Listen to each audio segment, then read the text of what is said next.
Doing now as Miss Hawaii USA. Growing up was really difficult for me. I came from an abusive home. I was diagnosed with PTSD at the age of 10, and that was something that was really difficult for me to share with people because I didn't think that anyone else my age or in my class was going through something like that.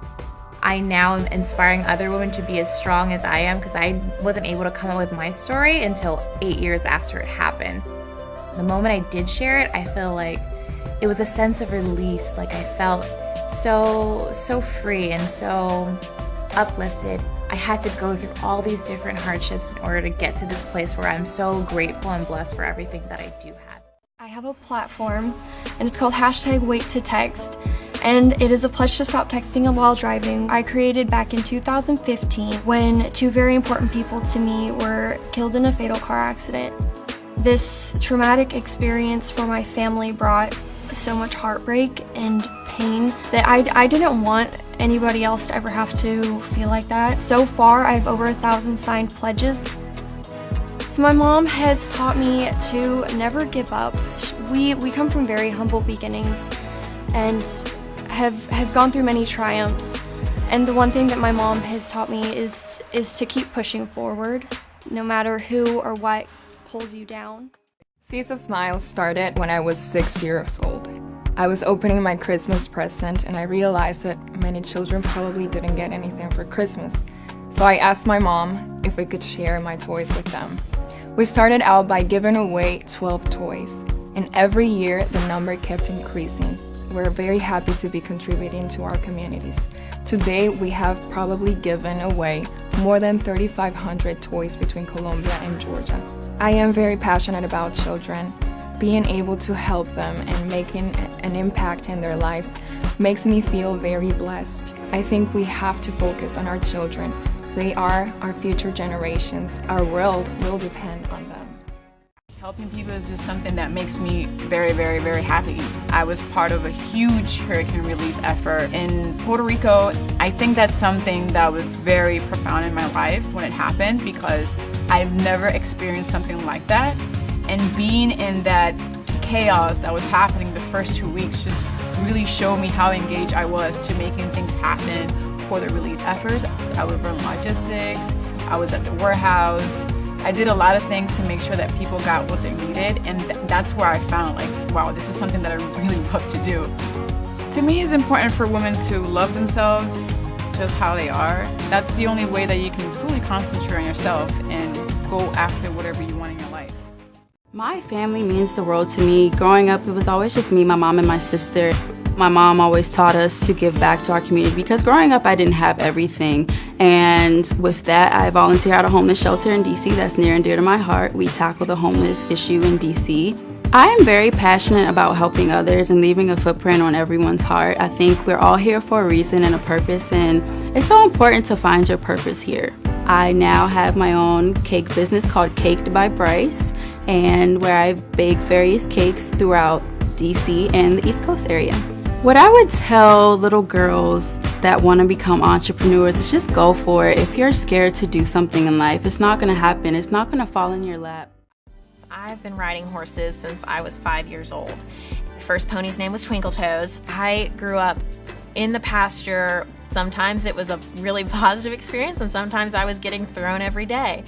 But it really taught me to get back up and to care for something that's outside of myself. Depression has actually been a part of my life for a long time. It's very genetic in my family. It reached a low point when I was a junior in college. It felt like I was going to have to drop out at one point. The low point drove me to actually seek help. And that's the #1 message I want to spread to anyone dealing with any sort of mental illness, is that opening up about it, it gives you the power back because you're addressing it and taking care of it rather than it owning you and having this power of secrecy and shame. When you open up to somebody and you seek help, you're taking your power back. Judo is something that I am extremely passionate about. At a very young age, I wanted to educate myself in self-defense, and wanting to be a future police officer, I thought there was no better sport to join than Judo. I am studying criminal justice. I'm pursuing a career in law enforcement to become a police officer. I have always wanted to be a police officer ever since I was a little girl. I've had a very strong passion inside of me to always want to help people, and I think it comes from the family that I was raised with. My only two siblings are identical twins, and they have Prader-Willi syndrome, and they're also mentally and physically challenged. By growing up with my brothers, I've had a very strong sense of compassion instilled in me at a very young age. They are the reason why I take advantage of every single opportunity that I'm given, and they're the reason why I'm here competing at Miss USA. I was diagnosed with Sjogren's syndrome at 11 years old. When your parotid gland is the size of a tangerine, like literally out here, it's really hard to see yourself as beautiful. It's really hard to see yourself as a part of society, honestly. I felt that different. My mom and my dad looked me in the eyes all the time, and they reminded me how beautiful I was, but not just on the outside, on the inside too. A competition like this, everyone's gorgeous and everyone's so smart. I've met so many amazing women. You have to realize that they are them for a reason and I am me for a reason. I don't let life stand in my way, and I won't let life stand in my way. I'm an ICU registered nurse, and I am also a full-time doctoral student in a nurse practitioner program and will graduate as a nurse practitioner next year.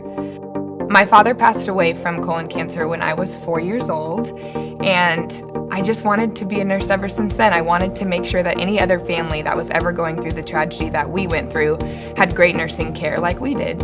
I've also given over 70 public keynote speeches to various nursing communities around America. I tell everyone my nursing story, how I came into nursing, and then I also tell them about how passionate I am about nursing and advocating for our profession, defending what we do, working towards legislation that keeps us safe. I just love nursing. I've always felt in my heart and soul that this is what I was meant to do. My mother, she is my everything, and I am currently following in her footsteps. She was Miss Tennessee USA back in 1981. She has never pushed me to do pageantry or anything along those lines, and when I decided that I was going to compete, she basically hit the floor and was shocked. But she has been my everything since day one and has taught me everything I know.